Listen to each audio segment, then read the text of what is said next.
नमस्कार मेरे प्यारे भाइयों और बहनों, आप सभी का इस वीडियो में बहुत बहुत स्वागत है। दोस्तों, आज का ये वीडियो आप सभी के लिए बहुत ही स्पेशल और लाइफ चेंजिंग साबित होने वाला है। इसलिए इस लाइफ चेंजिंग वीडियो को आखिर तक ज़रूर देखें। दोस्तों, अगर आपको लगता है कि आपकी किस्मत बहुत ख़राब है, तो मैं आज आपके साथ जो मोटिवेशनल वीडियो शेयर करने वाला हूँ वो सिर्फ आपके लिए ही है।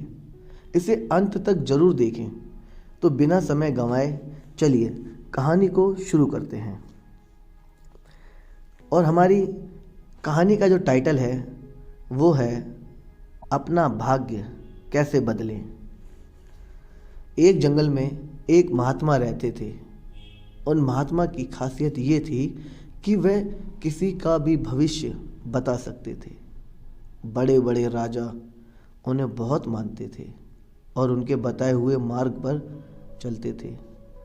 उस जंगल के बीचों बीच से एक नदी गुजरती थी और उन महात्मा की कुटिया उस नदी के किनारे पर थी। नदी के दोनों तरफ अलग अलग शक्तिशाली राजाओं के साम्राज्य थे। वो दोनों ही राजा उस महात्मा को बहुत मानते थे। वे दोनों जब भी कोई बड़ा कार्य करते थे तो उन महात्मा से सलाह लेने के लिए अवश्य आते थे। एक दिन इन दोनों राजाओं में किसी बात पर कहासुनी हो गई। बात इतनी बढ़ गई कि नौबत युद्ध पर आ गई। युद्ध की तारीख और समय ये दोनों तय किया गया। पर जैसे ही दोनों राजाओं का नियम था कि जब भी कोई बड़ा कार्य करते तो वे दोनों उस महात्मा की सलाह जरूर लेते थे। इसलिए पहला राजा उन महात्मा के पास आता है और उनसे पूछता है, महात्मा जी, मैंने पड़ोस के राजा के साथ युद्ध करने का निश्चय किया है और इसलिए ये जानना चाहता हूँ कि युद्ध का परिणाम किसके पक्ष में होगा। वह महात्मा कहते हैं कि यदि तुमने युद्ध किया तो तुम्हारी हार निश्चित है। फिर वो राजा महात्मा जी से पूछते हैं कि क्या जीतने का कोई भी उपाय नहीं है।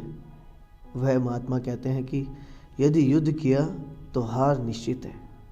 फिर वह राजा कहता है कि तलवार मयान से निकल चुकी है, अब युद्ध टलेगा तो नहीं, जो होगा देखा जाएगा। फिर वो राजा उसी समय वहाँ से चला जाता है और अपनी सेना से जी तोड़ मेहनत करने के लिए कहता है। सब सैनिक राजा की आज्ञा मानकर मेहनत करने के लिए लग जाते हैं। दूसरे दिन दूसरा राजा उन महात्मा के पास आ जाता है और उनसे पूछता है कि महात्मा जी, मैं पड़ोस के राजा के साथ युद्ध करने के लिए जा रहा हूँ, इसलिए मैं इस युद्ध का परिणाम जानना चाहता हूँ कि युद्ध किसके पक्ष में होगा। वो महात्मा कहते हैं कि निसंदेह जीत तुम्हारी है और उस राजा के पास तुम्हें हराने का कोई उपाय नहीं है। उन महात्मा की बात सुन वो राजा बहुत ही ज़्यादा प्रसन्न हो जाता है और सीधा जाकर अपनी सेना को ये खुशखबरी सुनाता है कि युद्ध में उनकी जीत पक्की है। ये बात सुनकर उस राजा के सैनिक भी बहुत खुश हो जाते हैं और युद्ध की तैयारियों में लग जाते हैं। समय बीतता है और युद्ध का दिन आ जाता है। रणभेरियाँ बजाई जाती हैं और युद्ध शुरू हो जाता है। दोनों सेनाएं एक दूसरे के साथ भिड़ जाती हैं और मार काट मच जाती है। देखते ही देखते जैसे पहले राजा की हार निश्चित थी, वह दूसरे राजा की सेना को ढेर कर देती है और पहला राजा वो युद्ध जीत जाता है जिसे उन महात्मा ने कहा था कि वो युद्ध हारेगा। युद्ध जीतने के बाद वो पहला राजा उन महात्मा के पास चला जाता है और उनसे पूछता है कि महात्मा जी, आपने तो कहा था कि मैं युद्ध हार जाऊंगा, लेकिन मैं तो युद्ध जीत गया हूँ। आपकी भविष्यवाणी गलत कैसे हो सकती है। फिर वो महात्मा उस राजा से कहते हैं, तुम्हारी जीत का कारण ये है कि तुमने अपने भाग्य से ज़्यादा अपने कर्म को आवश्यक समझा और उस दूसरे राजा ने अपना सब कुछ भाग्य पर छोड़ दिया। उसने अपने कर्म से ज़्यादा अपने भाग्य को आवश्यक समझा, जिसके कारण आज तुम विजयी हो और वो तुम्हारा बंधक है। दोस्तों, ये बात सच है कि सब कुछ हमारे हाथ में नहीं होता है, लेकिन ये भी सच है कि बहुत कुछ हमारे हाथ में होता है, लेकिन हम उसे भी भाग्य के भरोसे छोड़कर जीवन भर रोना चुनते हैं। दोस्तों, लोग जानते हैं कि स्वस्थ कैसे रहा जा सकता है, लेकिन समय ना होने का बहाना बनाकर वे अपने अंदर बीमारियां पालते रहते हैं। और जब कोई गंभीर बीमारी हो जाती है तो वह लोग अपने भाग्य को दोष देना शुरू कर देते हैं। दोस्तों, अगर आज हम किसी समस्या में हैं तो वह सिर्फ हमारे पुराने गलत कर्मों के कारण है, और कल अगर हम इस समस्या से निकलेंगे तो वह सिर्फ आज के अच्छे कर्मों के कारण ही निकलेंगे। दोस्तों, अगर आप आज कुछ नहीं करते हैं तो कुछ तो होगा ही, और वो आपका भाग्य होगा।